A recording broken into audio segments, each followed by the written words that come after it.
بھی لکھا ہے پرندوں کی موسمی نقل و حرکت. یہ مونوگراف ہے، ریسرچ پیپر ہے، 1967 میں انہوں نے یہ تیار کیا ہے.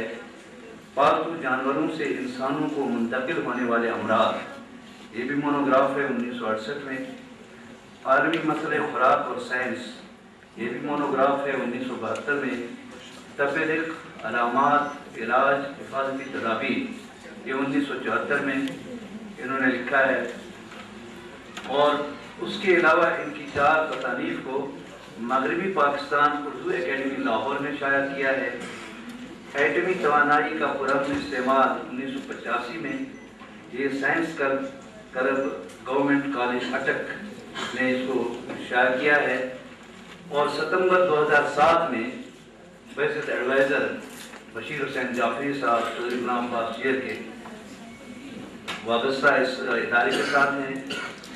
اور اس دوران میں انہوں نے آل جموں کشمیر مسلم کانفرنس کی تاریخ لکھی اور چودھری غلام عباس چیر کے اہتمام ریاست آزاد جموں کشمیر میں علمی اور تاریخی موضوعات پر کام کرنے کی اس کے علاوہ بڑی گنجائش ہے. اور محض ایک اطلاع کے طور پر ایک بات آپ سے شیئر کرنی کی ہے، حوصلوں کی ہوتی ہے، ایمان کی ہوتی ہے، اور اس فلسفہ حیات کی ہوتی ہے جو ہم پیش کرتے ہیں اور جو پاکستان کی تشکیل میں سب کے سامنے تھا.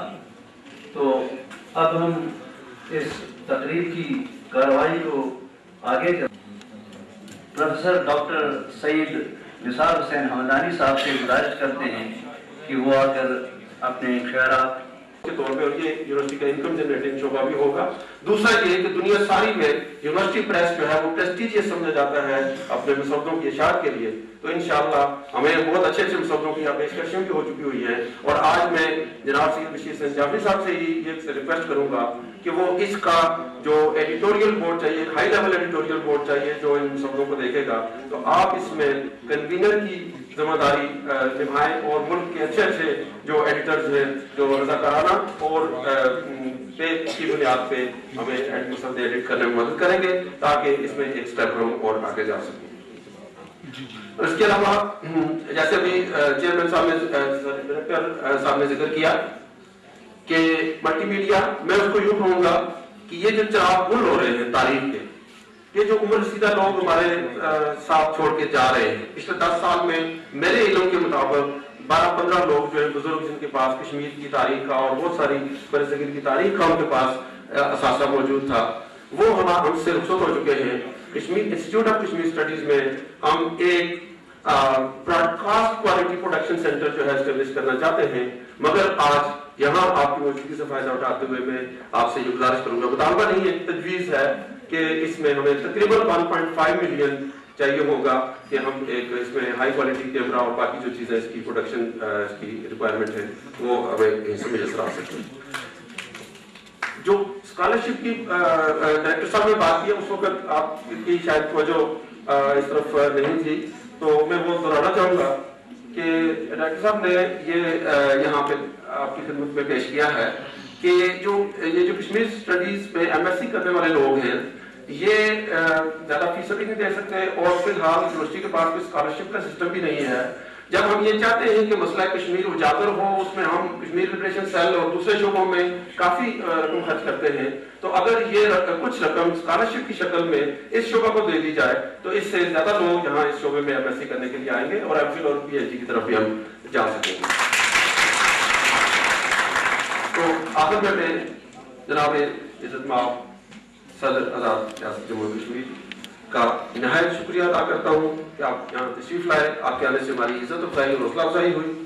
جناب پروفیسر ڈاکٹر رفیق الرحمان صاحب جنہوں نے ہمیشہ ہمیں ان کاموں میں آگے بڑھنے کے لیے حوصلہ دیا اور پذیرائی دی، اور جناب بشیر حسین جعفری صاحب کا کہ آپ نے یہ اعزاز ہمیں بخشا. یہ نمائشیں کہیں اور بھی ہو سکتی ہیں لیکن یہ آزاد کشمیر یونیورسٹی کا اعزاز ہے کہ آپ نے یہ کام ہمیں دیا اور ہم یہ نمائش کر رہے ہیں. اور انشاءاللہ ممکن ہے کہ جناب سیکرٹری تعلیم اکرم سہیل صاحب یہاں تشریف رکھتے ہیں، ہو سکتا ہے کہ یہ ایک سلسلہ نمائش جو ہے کالجوں کی حد تک بھی وہ شروع کروا سکیں. ہماری نیت یہ تھی، یہ ہے اور یہ رہے گی کہ جیسے یہ نمائش ہے، یہ نمائش اللہ کے ہاں نمود و نمائش کے طور پر نہ شمار ہو.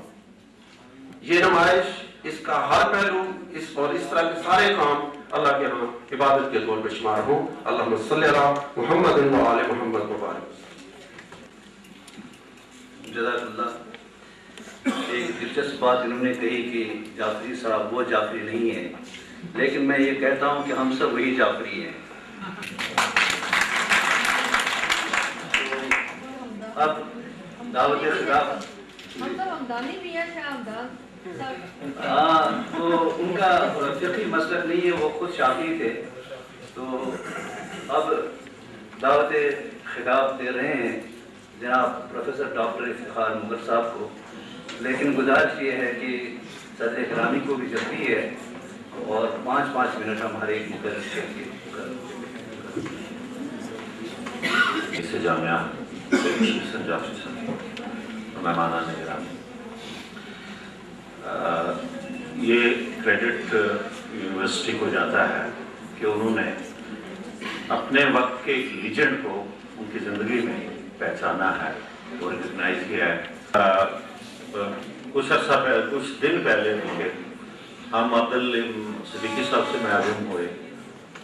عبدالعلیم صدیقی وہ لیجنڈ تھے جناب صدر گرامی کہ جو کام جو اردو میں اس وقت تک اردو ادب میں کسی نے نہیں کیا، جو ذمہ داری نہیں لی، جو بھاری پتھر سب نے چوم کر ایک طرف رکھ دیا، وہ جو پیر کا شعر ہے کہ سب پہ جس بار میں گرانی 30 سال سے تو ہے زمانے طالب علمی سے لے کر ان کے جو بصیرت ہے اس میں کالم بھی لکھتا رہا، تحقیقی مضامین بھی. بشیر جعفری صاحب ایک صاحب علم میں جو علم اور حلم کی جو دونوں توفیقات ہوتی ہیں وہ بشیر جعفری صاحب. اور جناب صدر گرامی ڈاکٹر سالم غازی نے جس طرح آپ کو بتایا کہ ان کی زندگی میں کہیں اوور رائڈنگ نہیں ہے، اور ان کی تحریر اگر کسی کو وہ دیکھنے کا موقع ملا ہو تو کمپیوٹر کیا یعنی وہ دیکھنے کی بھی وہ جنت نگاہ بھی ہے. تو یہ اور خطوط کا یہ سلسلہ ہے کہ میرا خیال ہے 3000 لوگوں سے ان کی جو ہے نا میلنگ لسٹ، تقریباً 3000 لوگوں سے میں کہا کرتا ہوں کہ اتنی تو کسی کی بلیک میلنگ لسٹ نہیں ہوتی جتنی آپ کی میلنگ لسٹ. تو خود مجھ ناچیز کے ساتھ ان کی سینکڑوں خطوط ہیں میرے، وہ بھی ایک پوری کتاب کا مواد رکھتے ہیں. بشیر حسین جعفری صاحب کے لیے زندہ باد میں میرا ایک ان کے حوالے سے خاکہ ہے، اس میں سے ایک پیرا پڑھوں گا. خط کے معاملے میں ان کی باتیں بہت اہم ہیں. عام لوگوں کے برعکس جعفری صاحب خط ہمیشہ بائیں کونے سے شروع کر کے دائیں کونے پر ختم کرتے ہیں. اس عادت کی وجہ سے لیفٹسٹ ان کو رائٹسٹ اور رائٹسٹ ان کو لیفٹسٹ سمجھتے ہیں. حالانکہ ان کو لیفٹ رائٹ سے کوئی دلچسپی نہیں، اگر ہوتی تو نوعمری میں فوج نہ چھوڑتے. خط کے پیروں پر خاصا پیرا بٹھاتے ہیں، ایک پیرے میں صرف ایک بات، بعض اوقات کو آدھی بات کے لیے پورا پیرا اور پوری بات کے لیے آدھا پیرا لکھ دیتے ہیں. تحریر اس قدر خوبصورت اور لکھائی اس قدر دلکش ہے کہ کمپیوٹر بھی ایسی خوش خطی اور سیمیٹری، دلکشی اور صفائی نہیں دکھا سکتا. مجھے یقین ہے کہ اگر اللہ میاں کو اپنے لیے کسی اسٹینوں کی ضرورت پڑ جائے تو وہ جعفری صاحب کو اپنے پاس بلا لے گا.